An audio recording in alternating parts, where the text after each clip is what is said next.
Hello friends. आज मैं आपसे बहुत इंपॉर्टेंट टैक्स अपडेट शेयर करने वाली हूँ। एंड ये टैक्स जो अपडेट है ना, ये आपके लिए बहुत इंपॉर्टेंट है। आप चाहे बिजनेसमैन हो या फिर सैलरीड प्रोफेशनल हो या फिर आप कोई टैक्स कंसल्टेंट हो, तो ये जो वीडियो है ये बहुत इंपॉर्टेंट है, जो मैं आपको आज मैं इस वीडियो के थ्रू आपसे जो मैं टैक्स अपडेट शेयर करने वाली हूँ।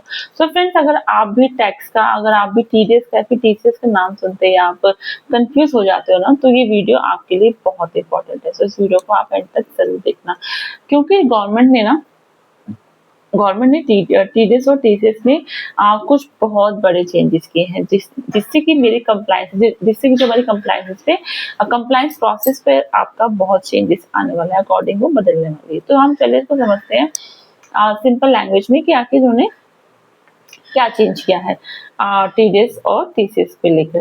देखो, सबसे पहले हमको ये समझना है कि आखिर टीडीएस और टीसीएस होता क्या है। देखो, टीडीएस क्या होता है, सिंपल अगर बताऊं इसका फुल फॉर्म क्या है, टैक्स डिडक्टेड एट सोर्स। इसका मतलब सिंपल अगर लैंग्वेज में अगर आपको जानना है टीडीएस के बारे में, कि आपके पास कोई पेमेंट आती है, किसी की पेमेंट आने से पहले और आपको कुछ टैक्स आपका पहले ही काट के आपको पेमेंट जो की जाती है, जो परसेंटेज जो आपका टैक्स कट जाता है आपकी पेमेंट में से, और वो गवर्नमेंट को डिपॉजिट हो जाता है ना, और तो उसको टीडीएस बोलते हैं। जैसे कि फॉर एग्जांपल आपके पास सैलरी की पेमेंट आई है या फिर कोई कॉन्ट्रैक्टर की पेमेंट आई है, रेंट आया है, प्रोफेशनल कोई फीस आई है, उसमें से कुछ अमाउंट कट के जो नेट पेमेंट आई, जो अमाउंट कटा है ना, वही टीडीएस है। और अगर मैं टीसीएस के बारे में बोलूँ ना, टीसीएस होता है टैक्स कलेक्टेड एट सोर्स। इसमें क्या होता है ना, सेलर जो होता है, सेलर बायर से टैक्स कलेक्ट करता है और वो गवर्नमेंट को अकॉर्डिंग वो जमा करा देता है। जैसे कि अगर मैं बोलूँ टीसीएस किस पे कलेक्ट होता है, फॉर एग्जांपल स्क्रैप सेल पे जो टीसीएस कलेक्ट होता है, फॉरेन जो फॉरेन की जो रेमिटेंस होती है उस पे कलेक्ट होता है, व्हीकल सेल पे और कुछ जो स्पेशल ट्रांजेक्शन है वहां पे ये अप्लाई होता है। फ्रेंड, अब मैं आपसे बात करने वाली हूँ अब जो न्यू अपडेट पर। आखिर न्यू अपडेट क्या है। देखो, जो बड़ा जो चेंज आया है ना, वो बहुत इंपॉर्टेंट है, वो है टीडीएस सेक्शंस को लेकर। मतलब कि इसमें जो टीडीएस सेक्शंस को रिस्ट्रक्चरिंग कर दिया है। जैसे कि बहुत सारे, जैसे कि हम पुराने सेक्शंस की बात करो, जैसे कि 194C, 194J, 194I, और अलग अलग प्रोविजंस को सिंप्लीफाई और अकॉर्डिंगली इसमें इन्होंने रीऑर्गेनाइज किया गया है। इसका मतलब क्या है, देखो जो मैंने बताया, इसका मतलब अगर मैं आपसे बात करूँ ना, इसका मतलब ये है, जो लोग अकाउंटिंग सॉफ्टवेयर आप यूज करते हो, जो भी आप सॉफ्टवेयर यूज करते हो, तो वो, या फिर आपको पेरोल आप रन करते हो, अब जब इसमें सब चेंजेस आ गया है इन सेक्शंस में, तो आपको अकॉर्डिंग इसके साथ अपने सॉफ्टवेयर में भी अपडेट करने पड़ेंगे, या फिर आप कंपनी की बुक्स मेंटेन करते हो, तो अकॉर्डिंग जिस मैंने बताया उनको आपको सब अपने अपने सिस्टम्स में अपडेट करने पड़ेंगे। और अगर आपने ओल्ड सेक्शंस कोड्स के बेसिस पर आपने एंट्री या फिर कुछ सिस्टम बना रखा है ना, तो आपको अकॉर्डिंगली दिक्कत आ सकती है अगर आपने अपडेट नहीं किया। इसलिए फ्रेंड्स, ये जो वीडियो है ना, इसलिए मैं आपको ये बता रही हूँ कि अकाउंटेंट्स और फिनेंस टीम्स को अभी से अलर्ट रहना चाहिए। इसलिए ये वीडियो आपके लिए बहुत इंपॉर्टेंट है, तो इस वीडियो को आप जरूर एंड तक देखना। क्योंकि पता है क्या होता है ना, सपोज आपने अगर गलत सेक्शन में टीडीएस डिडक्ट कर लिया ना, तो आपके पास नोटिस तक आ सकता है और अकॉर्डिंगली इंटरेस्ट भी लग सकता है और आपके पास पेनल्टी भी लग सकती है।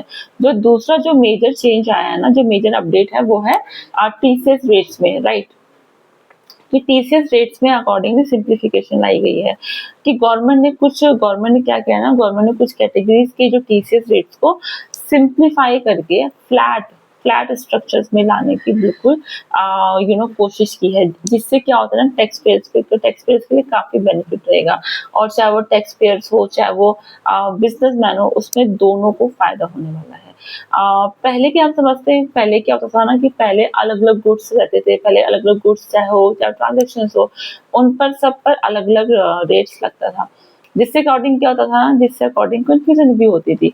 अब क्या किया है गवर्नमेंट ने, अब सिंपल स्ट्रक्चर ला दिया है। सिंपल स्ट्रक्चर से कंप्लायंस भी इजी होगी, और यस, और इसमें एक चीज और है, अगर आप स्क्रैप डीलर हो, या फिर आप ट्रेडिंग बिजनेस में हो, या फिर आप कोई ऐसे प्रोडक्ट्स आप सपोज आप डील करते हो जहाँ पे टीसीएस यहाँ पे टीसीएस का प्रोविजन आता है, जहाँ पे टीसीएस लगता है ना, तो ये जो अपडेट है ना, जो मैं आपसे शेयर कर रही हूँ, ये अपडेट आपके लिए डायरेक्टली बहुत इंपॉर्टेंट है। मतलब कि अब आपको क्या करना पड़ेगा, आपको इनवॉइस सिस्टम और अपने जितने भी बिलिंग सॉफ्टवेयर है, आपको अकॉर्डिंगली उनको डेफिनेटली अपडेट करना होगा और अपडेट करना चाहिए भी। जो मैं आपसे तीसरा अपडेट शेयर करने वाली हूँ ना, जो कि बहुत इंटरेस्टिंग है, उसको आप जरूर सुनिए, कि वो है एनआरआई प्रॉपर्टी ट्रांजेक्शंस को लेकर। मतलब क्या होता था ना कि पहले अगर कोई रेसिडेंट पर्सन एनआरआई से मतलब एनआरआई से प्रॉपर्टी कोई ट्रांजेक्शन खरीदता है, प्रॉपर्टी खरीदता है, तो बायर को क्या करना पड़ता था, बायर को टैन लेना पड़ता था ताकि वो टीडीएस उस पर डिडक्ट कर सके। ये था पहले प्रोविजन। तो बहुत लोग ना इसी प्रोसेस में अटक जाया करते थे कि पहले टैन को अप्लाई करो, उसको वेट करो, फिर टीडीएस रिटर्न आप फाइल कर सकते हो, क्योंकि आपको टीडीएस काटना पड़ता था। अब क्या है ना, तो पहले ये काफी लेंदी प्रोसेस था, अगर सही बताऊं तो। अब क्या है ना, न्यू रूल्स के अकॉर्डिंग ना बायर को टैन लेने की जरूरत नहीं है, वो अपने टैन के थ्रू भी टीडीएस की जितनी भी कंप्लायंस है ना वो कर। इससे क्या होगा, इससे जो प्रॉपर्टी बायर्स है ना उनको काफी रिलीफ मिलने वाला है, राइट। और इससे जो रियल एस्टेट में क्या फर्क पड़ने वाला है, रियल एस्टेट की जो ट्रांजेक्शन है ना उसमें भी बहुत बड़ा चेंज आएगा। उसकी जो ट्रांजेक्शन है वो काफी स्मूथ हो जाएगी और अननेसेसरी जो डिले होता था ना वो कम होगा। और अब जो नेक्स्ट अपडेट मैं आपसे शेयर करूँ ना, वो है लोअर डिडक्शन का या फिर निल डिडक्शन सर्टिफिकेट के प्रोसेस में। अब इन सब प्रोसेस में आ चुका है डिजिटलाइजेशन। अगर किसी टैक्स पेयर्स को लोअर टीडीएस रेट चाहिए या फिर नील डिडक्शंस, आपको सपोज आपको सर्टिफिकेट लेना है, तो पहले क्या होता था ना, तो पहले बहुत सा पेपर वर्क होता था और अकॉर्डिंग पेपर वर्क भी होता था और मैनुअल प्रोसेस भी होता था। अब क्या है ना, अब इस प्रोसेस को ज्यादा डिजिटलाइज और फास्टर, अब इसको ज्यादा फास्टर बनाया जा रहा है। इसका मतलब मैं अगर सही बताऊं ना, कि इससे जो फायदा होने वाला है ना वो है जेन्युइन टैक्स पेयर्स को, कि उनको जल्दी रिलीफ मिलेगा और अननेसेसरी जो पहले टैक्स ब्लॉकेज होती थी ना, तो वो अब टैक्स ब्लॉकेज कम होगी। यस। और स्पेशली ये जो बेनिफिट मिलने वाला है ना वो मिलेगा फ्रीलांसर्स को, प्रोफेशनल्स को और बिजनेसमैन की, और जिनके जो मार्जिन पहले जो लो होते हैं, राइट, उनके लिए ये बहुत पॉजिटिव स्टेप होने वाला है। अब मैं आपको एंड ऑफ दिस वीडियो, अब मैं आपको सबसे इम्पोर्टेंट क्वेश्चन मैं आपसे पूछती हूँ कि आपको अब क्या करना चाहिए। बताती हूँ कि मैं आपको क्या करना चाहिए। आपको पहले ये है कि अपने टैक्स कंसल्टेंट से आप बात करोगे। नेक्स्ट स्टेप में आप नेक्स्ट पॉइंट आप क्या करोगे, अपने जितने भी आपके सॉफ्टवेयर है, जितने भी आपके अकाउंटिंग सॉफ्टवेयर है, एआरपी सिस्टम्स है, आप उनको अकॉर्डिंगली अपडेट करोगे। थर्ड पॉइंट में आपको क्या करना है, पेरोल टीम को लेकर कि पेरोल टीम है या फिर आपकी फाइनेंस टीम है, फाइनेंस टीम्स को आप अपने जितने भी न्यू रूल्स हैं आप उनको समझाओगे। नेक्स्ट पॉइंट में क्या करना है, जितने भी आपकी वेंडर पेमेंट्स होती है और जो इनवॉइसेस है अकॉर्डिंगली आप उनको रिव्यू करोगे। नेक्स्ट पॉइंट में आप डेडलाइंस को आप अपने देखोगे और उनको आपको मिस नहीं करना है, राइट। क्योंकि जो टैक्स रूल्स है ना, टैक्स रूल चेंज होने के बाद सबसे ज्यादा जो प्रॉब्लम पता है किन लोगों को होती है, वो उन लोगों को होती है जिनको जो वो कहते हैं कि बाद में देख लेंगे। हाँ, तो मैं आपसे ये कह रही थी, वो उन लोगों को प्रॉब्लम होती है ना, जो ये उनका जो माइंडसेट ही ऐसा होता है कि बाद में देख लेंगे। सो फ्रेंड्स, अगर मैं आपको ये बात बोलूँ ना कि जो टैक्स कंप्लायंस होती है ना, वो सिर्फ बड़े बिजनेसमैन के लिए नहीं होती है फ्रेंड्स, वो हर बिजनेस ओनर्स के लिए होती है, चाहे वो शॉपकीपर्स हो, चाहे वो फ्रीलांसर्स हो, या फिर वो कोई एजेंसीज रन कर रहे हो, चाहे वो उनका कोई स्टार्टअप हो, सबको अपडेट रहना चाहिए और सबको अकॉर्डिंगली अलर्ट रहना भी बहुत जरूरी है।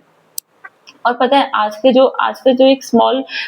आप एक स्मॉल मिस्टेक करते हो ना, वो कल को आपकी बहुत बड़ी हैवी पेनल्टी बन सकती है। सो फ्रेंड्स, अगर आप बिजनेस ओनर हो और चाहते हो कि मैं आपको लेटेस्ट टैक्स अपडेट आपको सिंपल लैंग्वेज में आपको शेयर करती रहूँ ना, तो मैंने डिस्क्रिप्शन में एक व्हाट्सएप का ग्रुप का लिंक शेयर किया हुआ है, आप प्लीज उसको ज्वाइन कीजिए और अपने आप को वहाँ पर डेली अपने आप को अपडेट रखो, क्योंकि वहाँ पे मैं डेली बेसिस पे चेकलिस्ट शेयर करती हूँ। और यस, कुछ अगर डाउट है तो प्लीज इस वीडियो में नीचे कमेंट करो एंड बुक करो free 1-to-1 session. And make sure you subscribe this channel. अगर आपको ये वीडियो यूजफुल लगी है तो इस वीडियो को जरूर से जरूर अपने फ्रेंड सर्कल में शेयर करो। And we will meet in next video in with another topic in simple language. Thank you so much.